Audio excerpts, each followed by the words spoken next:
చాలాసార్లు మన జీవితంలో మన మార్గము మూసుకుపోయింది అనుకుంటాం.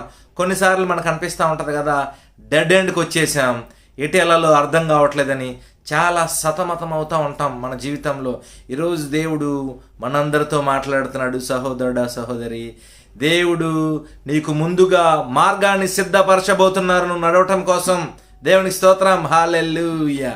ఇది నార్మల్గా మనకు కనిపించే రోడ్స్ కాదండి, ఇది ఆత్మీయ అర్థం. నీ జీవితంలో, నీ భవిష్యత్తు విషయంలో, అన్ని విషయాల్లో దేవుడు నీకు మార్గాన్ని సిద్ధపరచబోతున్నాడు. ఎందుకంటే ఇశ్రాయేల్ ప్రజలు కూడా అలాగే అనుకున్నారు. ఇశ్రాయేల్ ప్రజల్ని ఐగుప్తు దేశం నుంచి దేవుడు మరి బానిసత్వం నుంచి వారిని విడిపించి పాలు తేనెలు ప్రవహించు దేశంలోనికి, కానాను దేశంలోనికి దేవుడు నడిపించిన సందర్భాల్లో వారికి మధ్యలో ఏమొచ్చింది అందరికీ బాగా తెలుసు కదా, ఎర్ర సముద్రం ఎదురుగా వచ్చింది. రెడ్ సీ వచ్చినప్పుడు ఇశ్రాయేల్ ప్రజలు అందరూ అన్నారు కదా మోషేతో, మాకు ఎదురుగా సముద్రం వచ్చింది, మాకు నడవటానికి మార్గం లేదు. ఐగుప్తు దేశంలో హ్యాపీగా ఉన్నాం కదా, ఇక్కడ తీసుకొచ్చి మమ్మల్ని చంపటానికి ఇక్కడ తీసుకొని వచ్చావా, ఐగుప్తులో సమాధులు లేవని ఇక్కడ తీసుకొచ్చావా అని మోషేని మీద సనగటం ప్రారంభించారు. ఈరోజు అనేకమైన సార్లు మనము కూడా దేవుని మీద సనగటం ప్రారంభిస్తాం.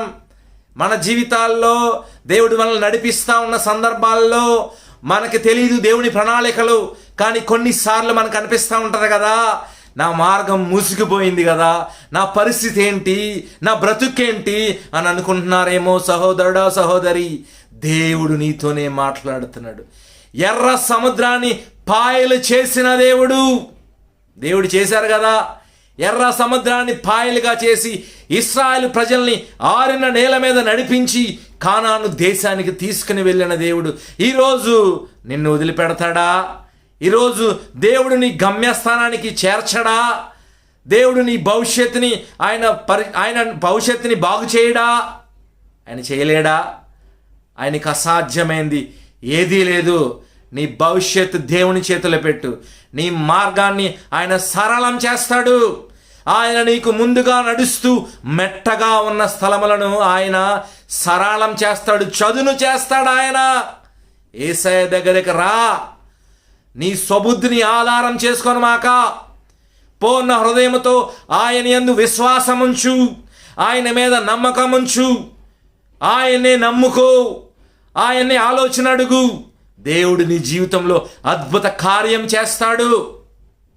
దేవుడు సిద్ధపరిచిన మార్గంలో నడవటం ఎంత భాగ్యం కదా. అందుట్లో ఎటువంటి ఇబ్బందులు రావని నేను చెప్పను.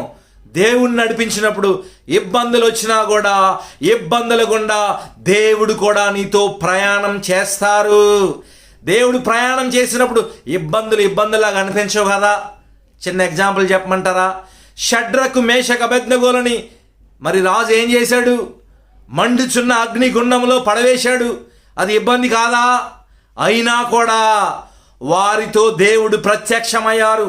4వ వ్యక్తిగా వారికి ఇబ్బంది అయిందా? అవలేదు కదా. వాళ్ళు మళ్ళా క్షేమముగా దాంట్లోంచి బయటికి వచ్చారు కదా. ఈరోజు నీకు కలిగే ఇబ్బందులన్నీ ఒక గొప్ప సాక్ష్యముగా దేవుడు మార్చబోతున్నారు. షడ్రకు మేషకు అబేద్నెగోల జీవితంలో వారిని దేవుడు ఎలా అయితే గొప్ప సాక్షులుగా ఉంచారో, ఈరోజు నీకు ఎదురయ్యే సమస్యల గుండా దేవుడు నిన్ను తీసుకుని వెళ్ళి గొప్ప సాక్షిగా నిన్ను వాడుకోబోతున్నారు. దేవునికి స్తోత్రం. దేవుని నామానికి మహిమ కలుగును గాక. దేవుణ్ణి నమ్ము, ఆయన వేసిన మార్గంలో నువ్వు నడు, నీ జీవితం బాగుంటుంది, నువ్వు ప్రశాంతంగా ఉంటావు, అనేక మందికి దీవెనకరంగా ఉంటావు. దేవుని స్తోత్రం. దేవుని నామానికి మహిమ కలుగును గాక. ఇశ్రాయేల్ ప్రజలు నడిపించిన దేవుడు నిన్ను నడిపించడా? ఇశ్రాయేల్ ప్రజల్ని కాపాడిన దేవుడు నిన్ను కాపాడడా? ఇశ్రాయేల్ ప్రజల్ని గమ్యస్థానానికి చేర్చిన దేవుడు నిన్ను గమ్యస్థానానికి చేర్చడా? ఎందుకు సందేహం? విశ్వసించు, యేసయ్యను విశ్వసించు, పూర్ణ హృదయంతో విశ్వసించు. నీ జీవితము అద్భుతాలు జరిగితే నీ జీవితంలో దేవుడు తలుచుకుంటే కదా. ఆయన రాజులకు రాజు, ప్రభువులకు ప్రభువు, సైన్యములకు అధిపతియకు దేవుడు ఆయన. దేవునికి స్తోత్రం. హల్లెలూయా. దేవుడి యొక్క వాక్యం మనందరి హృదయాల్లో ఫలింపజేసి మనల్ని ఆశీర్వదించును గాక. ఆమేన్.